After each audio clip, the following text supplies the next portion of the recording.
Hello students, welcome to maths calculator. आज start करते हैं आपका न्यू चैप्टर क्लास 7 बुक का पेरीमीटर एंड एरिया। तो सबसे पहले देखते हैं पेरीमीटर और एरिया क्या होता है। जैसे सपोज ये एक फिगर है, रेक्टेंगल फिगर है।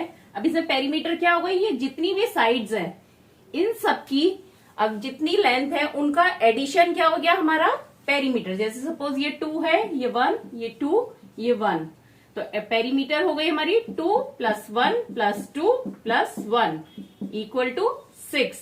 तो 6 हो गई हमारी पेरीमीटर इसकी। और एरिया क्या होता है, एरिया मतलब जितना पार्ट इसने कवर करा है, इस फिगर में ऑक्यूपाई किया है जो भी एरिया, उसे हम बोलेंगे इसका एरिया कि कितना इसने कवर करा है। तो यहाँ पे रेक्टेंगल का एरिया क्या हो गया, 2 × 1 = 2 सेंटीमीटर स्क्वायर। अगर ये 2 सेंटीमीटर में अगर मीटर में है तो यहाँ मीटर लिखेंगे।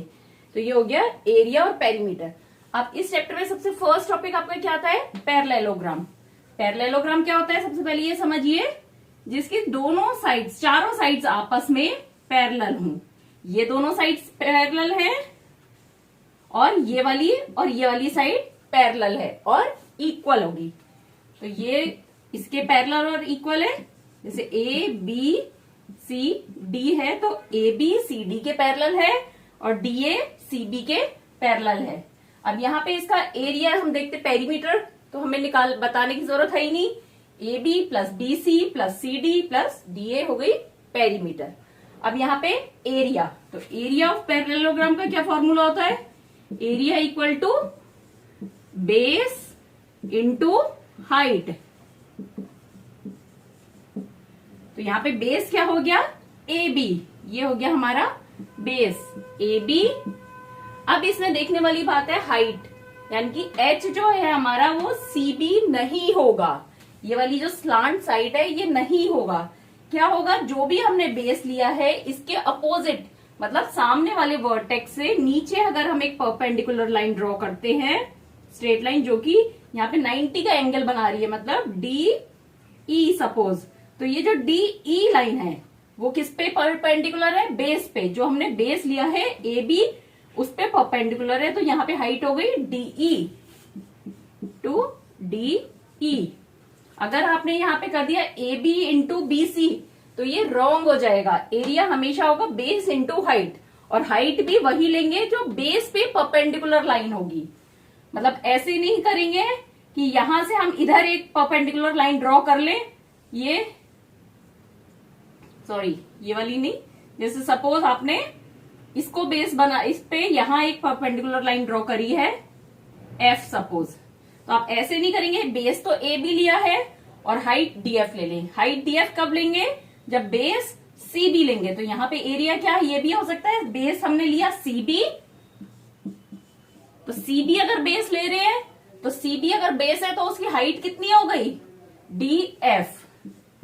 तो ये हो गया यहाँ पे इसका एरिया। मतलब जो भी बेस है वहीं से परपेंडिकुलर लाइन ऊपर जा रही है तो उसे हम बोलेंगे हाइट। तो ये एरिया ऑफ पैरेललोग्राम हो गया, बेस इंटू हाइट। इसको ऐसे भी बोलते हैं बी इंटू एच। अब चैप्टर का नेक्स्ट टॉपिक है ट्राइंगल। तो अभी हमने पैरेललोग्राम का एरिया देखा था, अब ट्राइंगल का। अब सपोज ये जो आपने अभी देखा था पैरेललोग्राम, इसके हमने 2 पार्ट कर दिए, ए बी सी डी। तो यहां पे अब ये 2 ट्रायंगल बन गए, कौन कौन से, ए बी डी और बी डी सी। ठीक है, 2 ट्रायंगल बन गए, एक ये और एक ये। अब इसमें देखें ए बी = डी सी, इसकी ए बी लाइन किसके इक्वल है, डी सी के। C B line equal to है डी ए के। तो यहाँ पे ए डी = डी सी, इस ट्रायंगल की ये वाली लाइन इसके इक्वल है, और ये डी बी लाइन दोनों में कॉमन है, तो D B = D B. That means ये दोनों ट्रायंगल क्या हो गए, कॉन्ग्रुएंट। कॉन्ग्रुएंट हो गए मतलब इनका एरिया भी सेम होगा। तो ट्रायंगल का एरिया क्या हो गया, एरिया ऑफ ईच ट्रायंगल कितना हुआ, हाफ ऑफ किसका, एरिया ऑफ पैरेललोग्राम।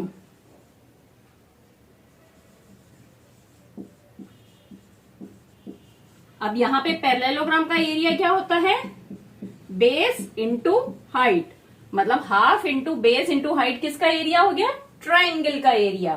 तो इस तरह से हमें कोई भी ट्राइंगल हो, ये सपोज ये एक हमारा 90 डिग्री का ट्राइंगल है ए बी सी। अब ये परपेंडिकुलर लाइन है तो यहां पे इसका एरिया क्या हो गया, half into A B into A C. तो किसी भी ट्राइंगल का area half into base into height. अब अगर कोई दूसरा ट्राइंगल है, सपोज ये ट्राइंगल है ए बी सी, तो यहां पे बेस तो हो गया, बी इक्वल टू क्या हो गया, ए बी, पर हाइट क्या होगी यहां पे, वैसे ही जैसे पैरेललोग्राम में निकाली थी, अपोजिट वर्टेक्स से बेस पे परपेंडिकुलर लाइन ड्रॉ करेंगे। तो ये सी डी हो गई, तो ये हो गया हाफ इंटू ए बी, नहीं ये तो बेस था, सॉरी बेस तो हो गया ए बी और हाइट कितनी हो गई सी डी।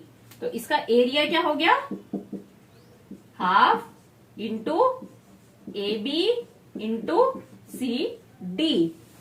कभी भी हम साइड को हाइट नहीं मान सकते, जैसे पैरेललोग्राम में हमेशा हाइट क्या होती है, एक बेस पे अपोजिट वर्टेक्स से परपेंडिकुलर लाइन जो होती है वही हाइट होगी। ऐसे ही ट्रायंगल में हाइट हमेशा अपोजिट वर्टेक्स से बेस पे परपेंडिकुलर लाइन होगी। अभी हमने देखा कि कॉन्ग्रुएंट ट्रायंगल का एरिया सेम होता है, ठीक है, लेकिन जिनका एरिया सेम है वो सभी ट्रायंगल कॉन्ग्रुएंट होते हैं या नहीं, तो उसको कैसे फाइंड आउट करेंगे। सपोज ये एक लाइन है ए बी, एक ऊपर हम एक इमेजिनरी लाइन बना रहे हैं C D.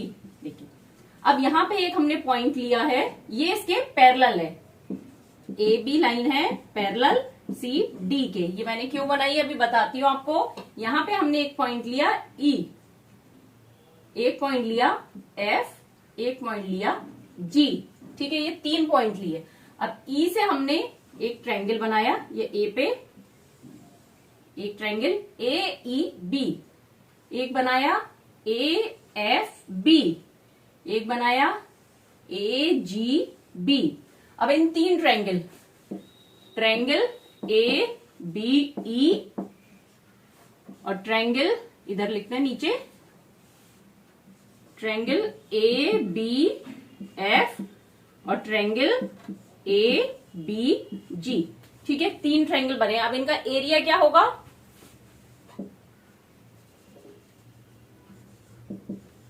Area equal to half into base क्या है ए बी, ठीक है, बेस तो सब में ए बी ही होगा। अब हाइट कितनी है इसकी, यहां से एक परपेंडिकुलर लाइन ड्रॉ करेंगे हम, ये एच, सपोज ई एच। अब इन सबसे एक परपेंडिकुलर लाइन हम ड्रॉ करते हैं, एच आई जे। अब ये बताइए आप मुझे, ये जो हाइट है इन तीनों ट्रायंगल के लिए सेम होगी या अलग अलग होगी, क्योंकि सी डी ए बी के पैरेलल चल रही है, मतलब ई एच एफ आई और जी जे इक्वल होंगी। यहां पे E H equal to F I equal to G J, मतलब इन सभी ट्रायंगल के लिए जो भी हाइट है हमारी वो सेम होगी। इस ट्रायंगल के लिए ये हाइट है, इसके लिए ये सब में सेम है ना, तो मतलब सबका बेस भी सेम है और सबकी हाइट भी सेम है। दैट मीन्स इन तीनों ट्रायंगल का एरिया क्या होगा, सेम होगा, half into A B into height सबकी सेम है। तो इससे क्या पता चल रहा है, लेकिन ये कॉन्ग्रुएंट है क्या, कॉन्ग्रुएंट नहीं है, क्योंकि इसमें G B line F B line के से अलग है। तो दैट मीन्स जो कॉन्ग्रुएंट ट्रायंगल है उनका एरिया सेम होगा, लेकिन जिन ट्रायंगल्स का एरिया सेम है वो सभी आपस में कॉन्ग्रुएंट नहीं होंगे। चैप्टर में नेक्स्ट टॉपिक है सर्किल। अब सर्किल में पेरीमीटर क्या होती है, जैसे सपोज ये सर्किल है आपका, तो इसके चारों तरफ अगर हम चलेंगे तो ये जो लाइन ड्रॉ हो रही है, ये कितनी बड़ी लाइन ड्रॉ हो रही है। हम बाकी शेप्स में क्या बोलते हैं, पेरीमीटर। सर्किल में क्या बोलेंगे, सरकमफ्रेंसेस।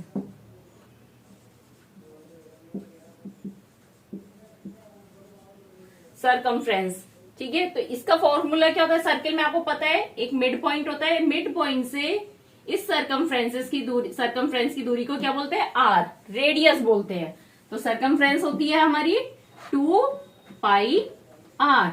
अब यहां पाई की वैल्यू क्या है, पाई इक्वल टू 22/7 या 3.14। ये आपको जनरली क्वेश्चन में गिवन होगा कि 3.14 एज्यूम करनी है या 22/7। नहीं दिया है तो आप कुछ भी लगा सकते हैं। तो ये हो गई हमारी सरकमफ्रेंस। अब होता है एरिया नेक्स्ट। सर्किल का एरिया क्या हो गया, जैसे ये है सरकमफ्रेंस 2 पाई आर, एरिया होता है पाई आर स्क्वायर। मतलब जो भी रेडियस है हमारी उसको हम 22/7 में 2 बार मल्टीप्लाई करेंगे, आर मल्टीप्लाइड बाय आर, ठीक है। तो ये भी जो निकलेगा हो गया हमारा एरिया ऑफ सर्कल। अब इस चैप्टर में कई क्वेश्चंस ऐसे आते हैं कि आपको कोई शेडेड पार्ट का एरिया निकालना है। जैसे सपोज ये एक सर्कल दिया है आपको और एक इसके अंदर एक इनर सर्कल दिया है। ये इसका सेंटर पॉइंट है और दोनों की रेडियस दे रखी है। सपोज ये 2 दे रखी है और ये रेडियस आपको दे रखी है 3। अब आपको इस वाले पार्ट का शेडेड पार्ट जो है इसका एरिया बताना है। तो कैसे निकालेंगे, सबसे पहले हम जो बड़ा वाला पार्ट है सर्किल उसका एरिया निकालेंगे। तो बड़े वाले पार्ट का, बिग सर्किल का एरिया क्या होगा, बिग सर्किल एरिया कितना होगा, पाई आर स्क्वायर। अब आर यहां पर है 22/7 मल्टीप्लाइड बाय आर है 3 मल्टीप्लाइड बाय 3। ये हो गया हमारा बड़े सर्किल का एरिया। अब स्मॉल सर्किल में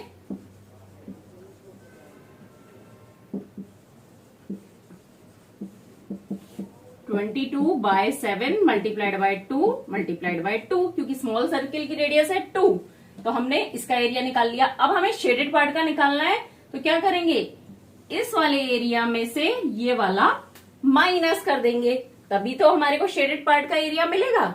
टोटल एरिया में से ये वाला पार्ट माइनस कर दिया तो बाकी का शेडेड पार्ट का एरिया मिल गया।